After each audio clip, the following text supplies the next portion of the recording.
whether it's in medicine or counseling, lifestyle choices, health promotion, whatever it is, there is benefit to such persons being in various communities, particularly the developing countries where they don't have access to all of the resources that we may have in developed countries. So I want to say that quite clearly. That d'Europe ou du Canada, c'est un médecin du monde. With all and ethical pitfalls, a moratorium on medical student electives and projects in developing countries might seem inevitable. But the growth of perspective that comes from witnessing how others live outside our own experience, and the development of a sense of social responsibility to the health of the world, may be one of the most important reasons to continue supporting medical student global health programs. I mean, we are part of a global village now, and I think that we're not simply training physicians and others as insular individuals in their own environment. Yes, perhaps our first responsive people of the Maritimes, for example, in developing a cadre of competent physicians. But I think the way the world is going, that's not enough, that we need to do a lot more, and we need to do have more of a sense of responsibility overseas. Well, the world is a village now. What happens in Africa would soon, in one way or the other, get into Europe, into America, into Asia, etc. So knowledge that is available in Africa should be shared as well to other countries. Because if you hear about HIV in sub-Saharan Africa, is different if you are here and see the problem and try to help to solve it. So to me, I see that it's very, very important for other people from outside sub-Saharan Africa to come and try to help. I think for me, you don't really understand the problems until you see it with your own eyes. You can watch it on TV, you can see pictures in the movies. It's just not the same until you get here. I mean, at least as a medical student, not as a doctor, it's very little to do with altruism in the present, at least. I'm not saving anyone's life. I don't even know most of the drugs that are being prescribed to these patients, so I would be completely naive if I thought I was making any difference at the moment. But I think by gaining this experience, hopefully down the road I can be better prepared to serve a community like this. Maybe 1 in 100 people that go on foreign elective will actually do something long-term in a developing country. Sadly, it's not 1 out of 2 or 1 out of 3. But in reality, we want to do long-term work. And it's only the people that have a permanent position, that for many years learn the language and contribute their lives on a long-term basis that will really make any kind of sustainable impact. Most of what medical students are able to accomplish is short-term. Academic and life requirements make it impractical to stay more than a few weeks or months at a time. Yet the goal of global health, or really any development initiative, is sustainability. And sustainability depends on long-term initiatives. So what kind of global health experiences for students can serve this goal? Ones that are cooperative, ones that involve partnership and collaboration, and in the truest sense of the word, and not just, those token words to make something sound good, where you've got true interaction between both sides, where there's that freedom to be able to speak and express opinions, where it's a collaborative effort and not the Western party saying we've got a great idea and the other party saying, oh great, we're going to go along with what you say because you're going to give us money. And since you ask what can we do, and you get things fine, and so being able to get beyond that, and having it so that it's not having it so that there's no hierarchy or donor and recipient kind of relationship. But I think partnerships that are sustainable, so what's our long-term goal and what's our long-term vision, I think the best partnerships are ones where you can actually see yourself not working there anymore. Yeah, well, I don't think in terms of filling the gap, I don't think it's a gap that the West can fill. I think the West has an obligation to provide financial resources and knowledge transfer and the other things that will help build a sustainable healthcare system or a sustainable whatever you want to do within the country. And I think that, but ultimately it is up to the individuals. So I think starting off with the question, what can we learn from you? And then we learn from them. And then what can we do for you? Not how can I help you, what can we do for you? What do you need? And you're going to get answers that may not involve you, But there is also inherently a belief by many of these people that we don't know what we want. I want to say quite clearly that no consultant could tell me what I want. I know what I want. I may not know all the answers of how to do it, but I know what I want. If there are benefits to overseas global health experiences for medical students, these ethical questions must be addressed so good intentions can lead to the desired outcomes of creating global citizens, fair partnerships, and ultimately sustainable healthcare systems. Appropriate preparation is key to this process. It's always the people who say that they don't need pre-departure training who are the ones who actually need it. A lot of them come with a kind of a pie-in-the-sky idea that they're going to make a big impact in the health of a developing country, which is completely unrealistic. A lot of them are not particularly culturally sensitive, and so they do inflame the local doctors, in fact, with some of the way they act, some of the things they do, some of the things they wear. For instance, we have medical students that come and smoke on the hospital campus, and to us in India, that's a complete shock. I mean, no one would even consider that a medical professional would smoke, but a lot of European medical students do. And so that's a very, that's a very cross-cultural experience. A lot of our young women medical students wear very sort of brief things on the ward that are not appropriate for what women would wear in India. Which reflects that I think these students are not well prepared for their overseas experience. They come with poor attitudes. They're not humble, and they're not willing to observe what's happening and fit in appropriately, but to keep their own culture despite working in a developing country. Really, if you wanted to really properly prepare for an elective, you'd probably have to take a couple of years. Learn as much as you can about the culture and the people before you go.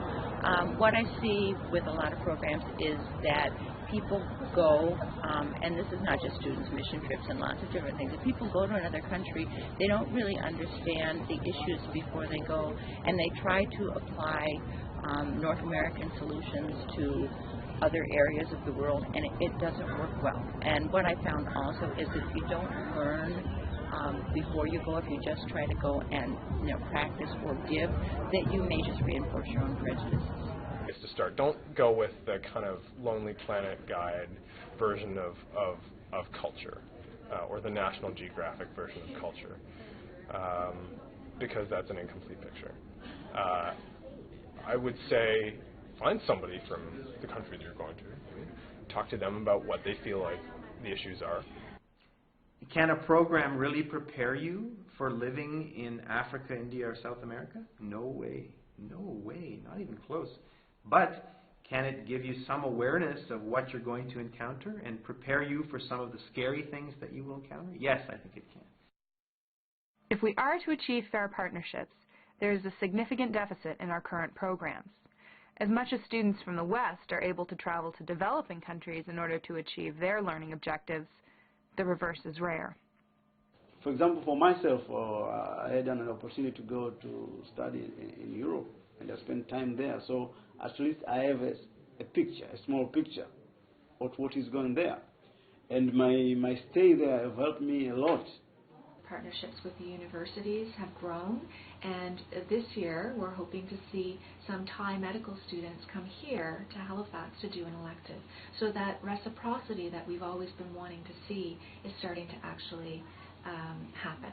So that's a very exciting benefit, and that's also reflected in the partnership. And the partnership isn't only a student partnership, it's also a faculty and research partnership. So that the summer program in Thailand is all of the players within the university, and I think that is a huge benefit. Actually, one of the problems we have had is that we don't get enough South-South exchanges. We need more of this. We get a lot of North-South. By North, I mean the Western countries exchanges. We get people from Canada, from the US, from some European countries, even from Australia. But we have had a few from South Africa. We haven't had enough students from the other African countries, and that's a limitation. Regardless of where a student comes from, and as important as it is to prepare before leaving, having an organized program with structure through the host institution can mitigate some of the more negative impacts on the host community and ensure that the balance of service and learning is fair to patients and learners alike. Universities, as the institutions that support students, can play a significant role in ensuring that partnerships achieve their goals. The growing phenomenon of medical students going into different environments and enhancing their education through experiences outside of a classroom and textbook has never been considered as a significant part of our training. So that many people who go and participate do not get the extra credit for it or so on, because at the end of the day you will graduate just like your colleagues who never went. The other piece is the complexity of global health. So we assume that there is a problem and there's an easy answer, but there's not. I mean, we talk about the determinants of health, and they make life very complicated. So sometimes we look at one answer and we try and put a Band-Aid on it, but what it does is it creates a much bigger problem somewhere else. So for example, a student may have identified a partner that they want to work with, but they've not looked at what that relationship is with the university, or that partner with the corporate world, with mining companies or pharmaceutical companies. So those broader ethical questions have not been explored. That's what kind of encircles this whole problem, is how to go about defining your role and engaging in a productive way, in a meaningful way, without compromising people's dignity and without becoming paralyzed. It's very easy to become paralyzed when you think of all these ethical questions. Is it ethical to spend all of this money? There's environmental problems with flying 10,000 miles around the planet. There's language issues. There's cultural issues. Is it all worth it? Is it going to make any difference? Is it going to be a drop in the bucket? I have a tough time with the definition of global health. I mean, I just think there's health, and there's health in Halifax, and there's health in... With a lot of the ethical conversations, every time I come out of it, I kind of feel like, oh my God, why am I here? It's not even worth it. I should have just donated all that money, and I'm not doing any good, and why am I here? And then I think I just kind of have to step back and remind myself that, I am one of the people who care, and I am someone who wants to do good, and I'm doing everything with the best of intentions, and even if I'm wasting a little bit of money, some good is coming out of it, and hopefully in the future even more good is going to come out of it. And I don't want the ethical conversations to discourage people from acting. But I mean, even saying it out loud, it doesn't feel very good. No? It's I don't think pure cynicism is helpful when you're doing this kind of work, nor is pure optimism, blind faith. So I think one of the big things for universities is to keep growing, keep supporting the global health movement that is growing, and to be asking the very questions that you're asking. What are we doing, and why are we doing it? And it's okay to have some conflict in those discussions, because if we don't, we're never going to have a truly strong program in global health for whoever we're working with. It may often seem that these ethical questions are immobilizing. If there is something to be gained from medical student electives and projects, then that paralysis is a true loss. But maybe there's a reason these ethical questions are so difficult to answer. And maybe that's because they challenge our understanding of the world and our place in it. Answering may be less important than actually asking the hard questions. By challenging the essence of global health and how we fit into it, our understanding will evolve, whether we are learners, teachers, partners, heroes, or voyeurs.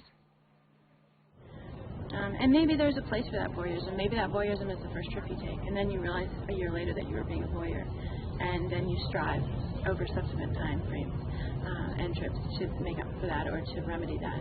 I think that's common. I think we talk about the ideals of global health. I think global health, each person has their own path, and early on your path, you're probably going to do something, a program or a trip or a presentation or a research project that's totally inappropriate.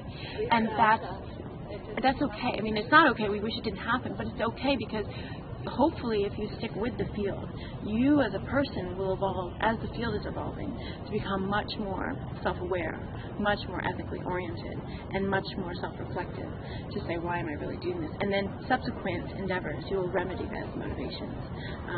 We can't help our ignorance and our naivete sometimes. That's a natural stage in the progression of education. So I think people that are voyeurs now see what they're doing and tell me.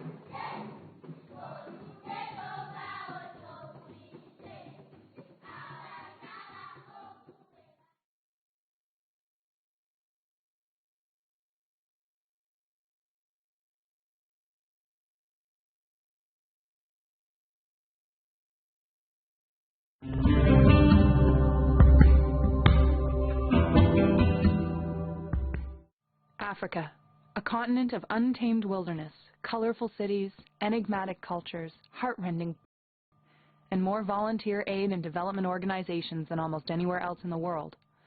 With Western media as our guide, Africa is often reduced to a homogeneous set of photo ops with endlessly grateful men, women, and children who simply couldn't go on without our $15.95 a month. This is a stark contrast to our other Africa of $600 a night safari lodges and several $1,000 treks up Mount Kilimanjaro. Many of us in the West understand Africa and other developing regions to be simultaneously intriguing and in desperate need of help. Volunteering becomes an adventure with the bonus of feeling we've done good. Health professionals can be particularly susceptible to this volunteer tourism. So medical tourism has multiple meanings. It can be anything from, we see in the media where people are going to location A to have surgery, for example. But it also can be students or faculty who are going for a quick time to do clinical work. Increasingly, medical students and aspiring medical students are seeking opportunities to become involved in global health. This isn't surprising, as many students want a career in medicine because it's a profession of helping. But in an overwhelming desire to do good in the world, the presumption that, as medical students, we can help may be naive at best and detrimental at worst. Come and see how we can work together, but don't come to try to change us overnight. You won't do it. Some feel that if they go back and collect some money and send it here, it will solve their problem. It's, I think, a bit bigger than that. They won't solve their health insurance problem by collecting some money. Health, and come and work with us. We have issues, and limitations and challenges, but look at it in a way where you can add on a step at a time. And sometimes you're adding on is recognizing that Africa is out there. It needs a little more than what we have. One day when you are older, when you are more influential, when you are a consultant, look at a way you can come out and help Africa.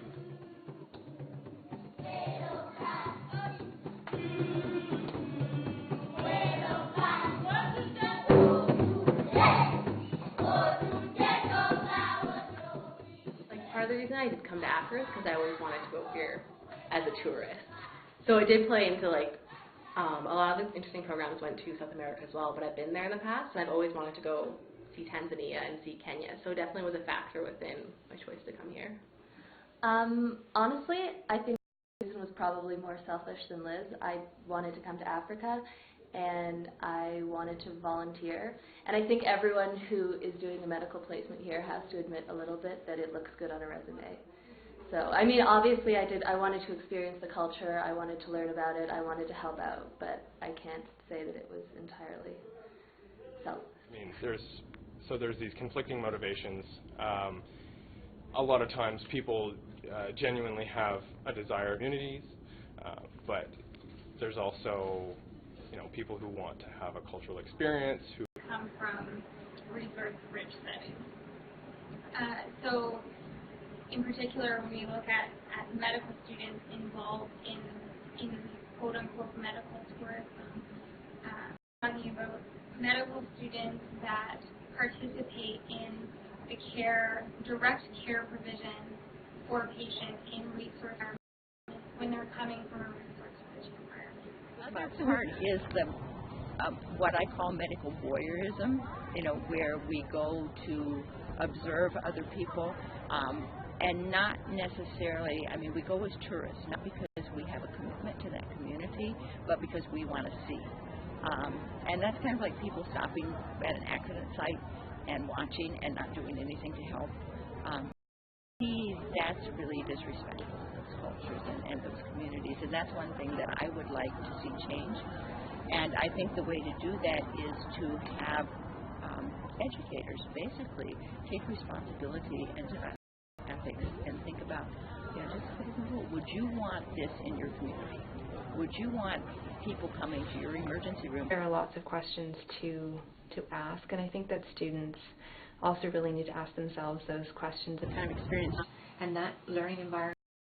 Healthcare professional, among healthcare professionals, is humility. You go to a remote area and the young doctor knows as much as you do. And you wonder, well, I have all the books, I have all the journals, I have internet at my beck and call. I have 100 senior doctors teaching me. This guy has one person. And he doesn't have internet, and he doesn't have the journals. How did he know this? And you come back with that humility. And I also believe that one of the biggest learning opportunities is realizing that in a developing country, it's not all poverty. That we have an incredible number of partners with experience and training that is above and beyond our own experience and training.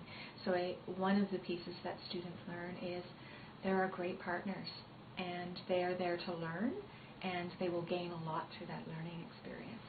And that piece, I think, surprises many of us.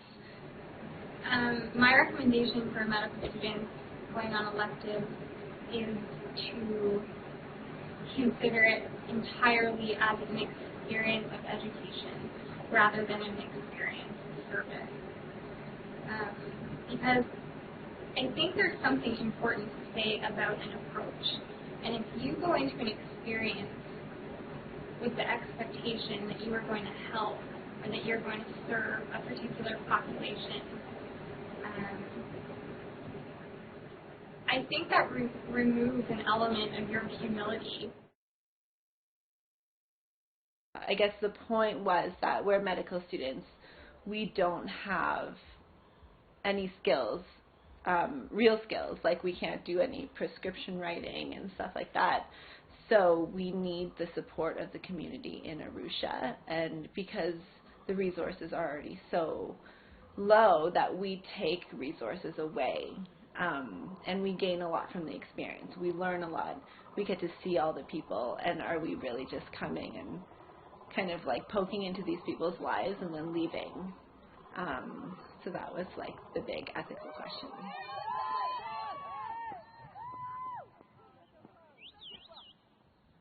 You shouldn't see this sojourn as, it's a nice place, Tanzania, some good beaches, some nice wildlife, and I just go there because it offers me the chance to travel. I think if this happens, now it's the country because it binds a lot of resources.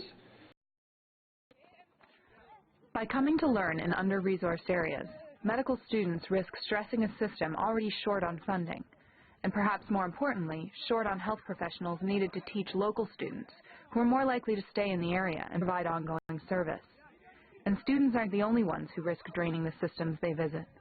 So to want people who come and work with us. We give them a batch of students to teach. We show them what to do, and they can teach them without me having to stand next to that physician. Otherwise, you don't gain much if both of us are doing the same thing. And I'm sure that happens in the nonprofit sector as well. You're so busy keeping new students, new volunteers in the loop, and so busy to bring them up to speed and get them to learn the language and get them to understand the project that's going on.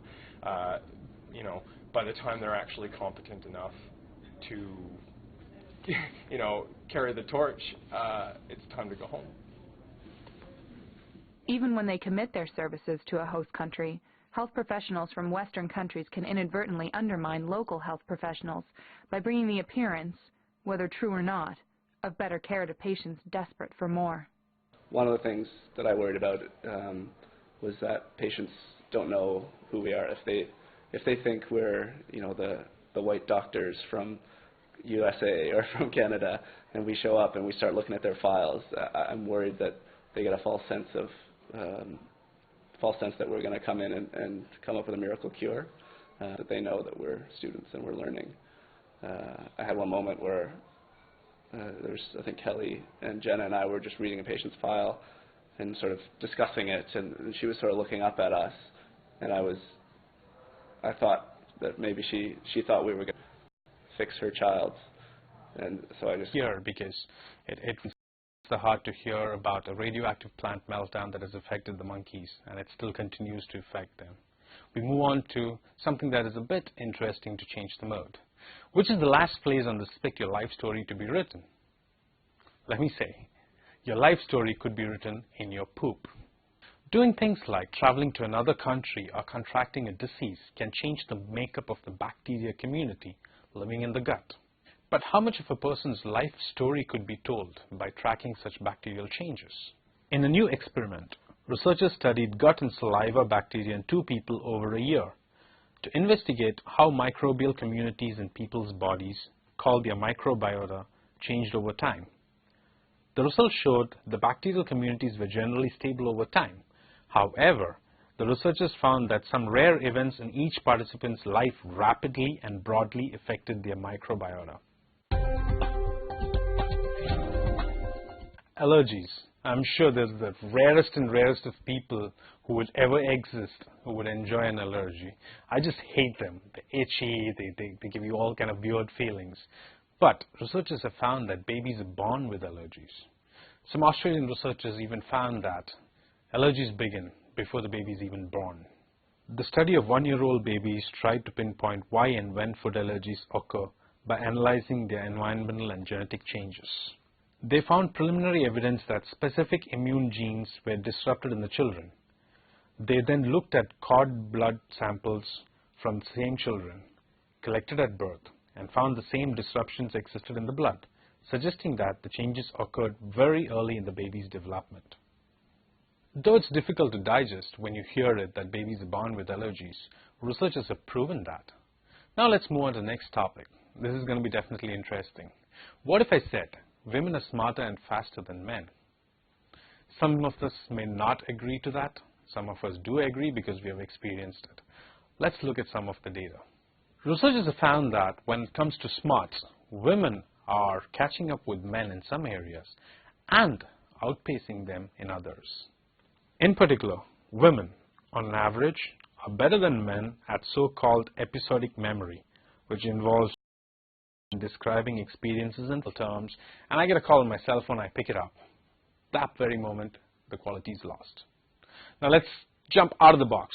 Let's say you're with your friends, group of them, and you're discussing, you're chit-chatting, and one of them get a call, and they pick up the phone and they start tracking on it. It definitely loses the entire image of the conversation. It messes up the quality and the quantity of the conversation. Researchers found that during conversations where someone pulled out a smartphone while talking, the participants rated the conversation as less fulfilling and felt less connected to their partner than in conversations where no one pulled out a phone. So the best way to preserve the quantity of your conversation and add value to the conversation that you're having is to avoid playing around with your smartphone. Researchers have found a common link between female prisoners, and it's called brain injury. Nearly 40% of the prisoners, that is female prisoners, in a prison in Ontario, Canada, have suffered brain injury. The same study was published in the Journal of Correctional Health, revealing the high rate of traumatic brain injury among people in prison, particularly among female inmates. The research team hopes to raise awareness of a widespread yet overlooked public health problem. Women who are more educated than their husbands used to have a higher chance of divorce, but a new study proved that this trend stopped in the 1990s. The study found that a woman's education is actually linked to a lower risk of divorce, at least from 2000 to 2004. That is, during that period, couples with equal levels of education were 30% less likely to divorce than couples in which husbands were more educated than their wives.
Mary. My son is Hamdan. He's been treated here in Kalimat.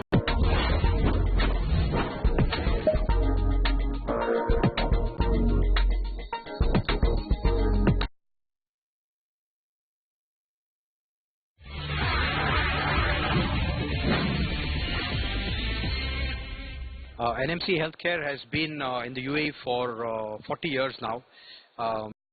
Enough, Arab Health is also celebrating its 40th anniversary. So both companies started together in 25, and both of us are celebrating our 40th anniversaries.